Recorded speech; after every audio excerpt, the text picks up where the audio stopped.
महेश कोठारे यांच्या धडाकेबाज चित्रपटात एक गाणं होतं, ही दोस्ती तुटायची नाही. आता तुम्ही म्हणाले या गाण्याचा इथे काय संबंध, तर हे गाणं निवडणुकीच्या आधीच्या राजकारणात बरोबर लागू पडत होतं. कारण निवडणुका आल्या आणि या दोस्तीच्या ज्यांनी आणाभाका घेतल्या होत्या त्या पत्त्यासारख्या कोसळल्या. आता जगात भारी आम्ही पुणेकरी असं म्हणणारे पुणेकर सुद्धा यात मागे नाहीत बरं का.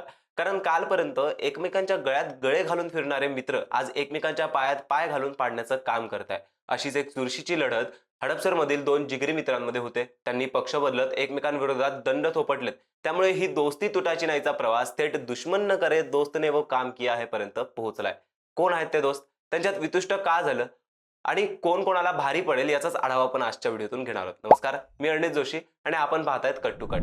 सत्तेसाठी विचार सोडणार नाही, एक वेळी राजकारण सोडेल पण पुरोगामी विचार सोडणार नाही, असं म्हणत काही दिवसांपूर्वी पुण्याचे माजी महापौर प्रशांत जगताप यांनी शरद पवार यांची साथ सोडली होती. त्यावेळी आजच्या राजकारणातल्या विचारांसाठी लढा देणारा नेता म्हणून जगताप यांचे राज्यभरात कौतुक होत होतं. त्यांनी काँग्रेसमध्ये प्रवेश करत पुरोगामी ही ओळख पुसणार नाही असं सांगितलं. त्यांचंही कौतुक झालं. पण प्रत्यक्ष मैदानात काय स्थिती होती, कारण राज्यात कौतुक होत असताना वानवडी भागातील काँग्रेसमधील एक गट त्यामुळे नाराज झाला. फक्त नाराजच नाही तर थेट भाजपात प्रवेश करत जगताप यांना आव्हान दिले आणि यात प्रमुख नाव होतं ते अभिजित शिवरकर यांचं. आता अभिजित शिवरकर आणि प्रशांत जगताप यांची मैत्री सर्वश्रुत आहे. ते अनेक वेळा एकमेकांना साथ देताना दिसलेत. स्थानिक पातळीवर त्यांच्या मैत्रीचे अनेक किस्से सांगितले जातात. जगताप महापौर झाल्यावर त्यांचे अभिनंदन करणारं पहिलं नाव होतं ते शिवरकर. पण जगताप यांनी सुद्धा अनेक वेळा शिवरकर यांचं कौतुक केलंय बरं का. काँग्रेस आणि राष्ट्रवादी आघाडी यांच्यातील त्यांची मैत्री राजकीय आणि सामाजिक व्यासपीठावर दिसून यायची. पण आता ही मैत्री राजकीय संघर्षात बदलली आहे. माजी महापौर प्रशांत जगताप कोण आहेत हे तर सगळ्या महाराष्ट्राला माहितीच झालंय. त्यांची राजकीय कारकिर्दीची चर्चा मध्यंतरी सगळीकडेच होत होती. जगताप यांनी 2007 साली पहिल्यांदा नगरसेवक झाल्यावर परत मागे वळून बघितलं नाही. त्यांनी 10 वर्षातच महापौर पदाला गवसणी घातली होती. राष्ट्रवादीत फूट पडल्यावर त्यांनी शरद पवार यांना साथ दिली होती. पण महापालिका निवडणुकीत शरद पवार आणि अजित पवार एकत्र येणार हे म्हटल्यावर जगताप यांचा पुरोगामी विचार दुखावला गेला. दोघे एकत्र येऊ नये म्हणून त्यांनी मोठ्या पवार आणि सुप्रिया सुळे यांच्याशी मॅरेथॉन बैठका घेतल्या. पण दोन्ही पवार एकत्र येणार हे निश्चित झाल्यावर दुखावल्या गेलेल्या जगताप यांनी शरद पवार यांची साथ सोडली. पण त्यांनी विचारांचा हात धरला आणि हाच मुद्दा राज्यात गाजला. सर्व स्तरावरती जगताप यांचं कोड कौतुक होऊ लागले. त्यानंतर त्यांनी काँग्रेसचा झेंडा हाती घेतला. आता राजकारण सोडेल पण काँग्रेस सोडणार नाही अशी घोषणा जगताप यांनी केली. आणि वानवडी हडपसर भागात त्यांचे मित्र अभिजित शिवरकर मात्र दुखावले गेले. जगताप काँग्रेसमध्ये इन होताच अभिजित शिवरकर काँग्रेसमधून आउट झाले. याला कारणीभूत होते नगरसेवक पदाची संधी. यंदा शिवरकर नगरसेवक पदासाठी इच्छुक होते. त्यांनी तयारी देखील केली होती. पण जगताप काँग्रेसमध्ये आले आणि शिवरकर यांचा पत्ता कट झाला. पण आता निवडणूक लढवायला माघार नाहीच असं म्हणत शिवरकर यांनी काँग्रेसचा हात सोडत कमळ हाती घेतलं आणि मुलं पळवणाऱ्या टोळीत आणखी एक नाव समाविष्ट झालं. तर मैत्री ते विरोधक असा प्रवास करणारे हे अभिजित शिवरकर कोण आहेत, तर अभिजित शिवरकर हे काँग्रेसचे ज्येष्ठ नेते आणि माजी राज्यमंत्री बाळासाहेब शिवरकर यांचे चिरंजीव आहेत. त्यांची काँग्रेस पक्षाशी जुळलेली नाळ अतिशय घट्ट होती. 2014 नंतर त्यांनी अनेक लोक जेव्हा काँग्रेस सोडून भाजपात जात असताना शिवरकर यांनी काँग्रेसचा झेंडा घट्ट पकडून ठेवला होता. त्यांनी हडपसर परिसरामध्ये आपले राजकीय वजन देखील कायम ठेवले. आपल्या वडिलांप्रमाणेच अभिजित शिवरकर यांनी देखील काँग्रेसमधूनच राजकीय वाटचाल कायम ठेवली.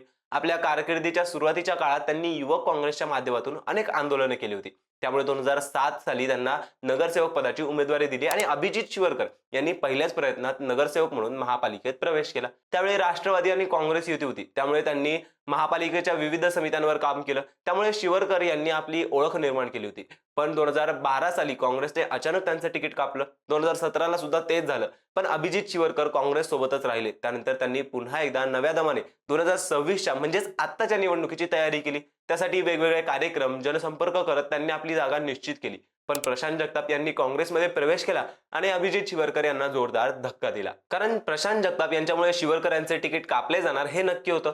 पण आता निष्ठा विचार यापेक्षा नगरसेवक पद महत्वाचे म्हणत त्यांनी जगताप काँग्रेसमध्ये येताच काही तासातच कमळ हाती घेतलं.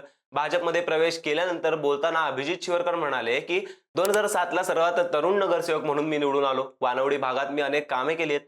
14 वर्षाचा वनवास संपवून आज भाजपमध्ये प्रवेश करतोय. अनेक जण माझे सहकारी आज भाजपमध्ये प्रवेश करतायत. मी समाजकारण राजकारण केले. जिथे होतो तिथे एकनिष्ठ होतो. आता भाजपमध्ये देखील एकनिष्ठ राहत पुण्याचा विकास करणार आहे असं शिवरकर यांनी सांगितलंय. यात त्यांनी 14 वर्षाचा वनवास म्हणत काँग्रेसमध्ये आपल्यावर अन्याय झाला हे सांगण्याचा प्रयत्न केला. पण आता 14 वर्षाचा वनवास संपवत माझ्या अयोध्येत आलोय असं सांगत हिंदुत्वाची झलक दाखवून दिली होती. पण हे अभिजित शिवरकर यांचे वादाशी देखील जुने नाते आहे, कारण 2023 साली ते वादात अडकले होते. तर त्यावेळी माजी नगरसेवक अभिजित शिवरकर यांच्यावर वानवडी पोलीस ठाण्यामध्ये एका महिलेनं विनयभंग केल्याचा गुन्हा दाखल केला होता. तर 2021 साली अभिजित शिवरकर यांच्या पत्नी स्नेहा शिवरकर यांनीच पोलिसात तक्रार दाखल केली होती. पतीच्या अनैतिक संबंधाचा जाब विचारल्यामुळे शिवरकर कुटुंबियांनी आपला शारीरिक व मानसिक छळ केल्याचं स्नेहा यांनी तक्रारीत म्हटलं होतं. त्यामुळे मोठी खळबळ उडाली होती. आता हे शिवरकर भाजपाच्या साथीने निवडणुकीच्या रिंगणात उतरलेत. आता त्यांच्या राजकीय लढतीबद्दल बोलूया. तर वानवडी हा भाग आतापर्यंत तसं पाहायला गेलं तर काँग्रेस राष्ट्रवादीचा बालेकिल्ला राहिलाय. जगताप आणि यांची आई रत्नप्रभा जगताप निवडून येत आहेत सतत.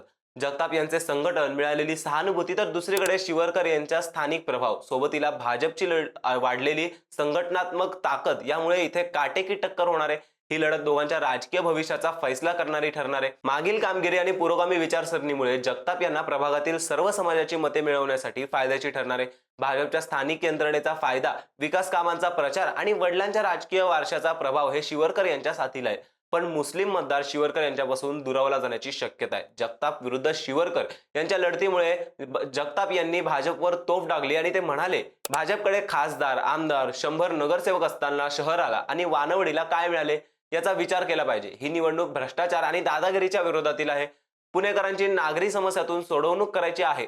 त्यासाठी काँग्रेस हा एकमेव पर्याय आहे. आम्हाला मिळालेल्या निधीचे कामे आम्ही दाखवून देऊ आणि सत्ताधाऱ्यांना अधिक निधी मिळवून देखील त्यांनी केलेली विकास कामे भैरोबा नाल्यात वाहून गेली का हे सांगावे, असं म्हणत आवाहन केले.